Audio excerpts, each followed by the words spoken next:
Gözəl Obadına 124 nömrəli tam məktəbin 10-cu sinif şagirdləri. Mən Lamiyə Rəhmanlı. Mən Quliyeva Elza. Mən Ağayeva Mehriban.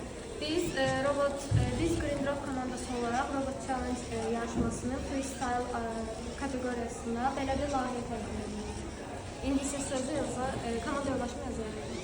Bizim layihəmizin ideyasını keçərkən digər içərisində iki əsas problemi nəzərə aldıq. Birincisi enerji sərfiyyatı, ikincisi isə su israfıdır. Enerji sərfiyyatının qarşısını almaq üçün biz yalnızca günəş enerjisi işləyən bir sistem düzəltdik. Bu sistemdə günəş paneli enerjini günəşdən yığır, ardından baterikalarda depolayır. Baterika isə sistem blokuna verir, yəni Arduino Uno'muza. Arduino Uno aldığı enerjini sensora və servoya verərək bütün sistemi enerjilə təmin edir.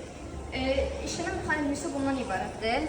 Burada sensorumuz yarım saniyədən bir Arduino Uno'ya məlumat ötürür. Arduino Uno aldığı məlumat nəticəsində içəri kodda fikirləşir.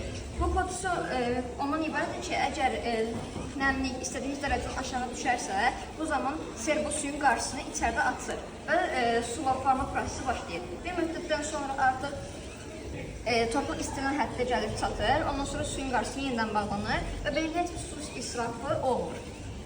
Bir su israfının qarşısı almaq üçün isə başqa bir ideya seçmişik. Bunun danışması üçün komanda yoldaşı Mehriban Ağayeva sözü verirəm. Son zamanlar yağan yağışları əsas problem olaraq gördük və bunun nəticəsində yağan yağışın suyunu çənə yığırıq, onu minerallaşdırıb təzədən əkib sahəsinə veririk. Biz Green Drop komandası olaraq bizi izlədiyiniz üçün təşəkkür edirik.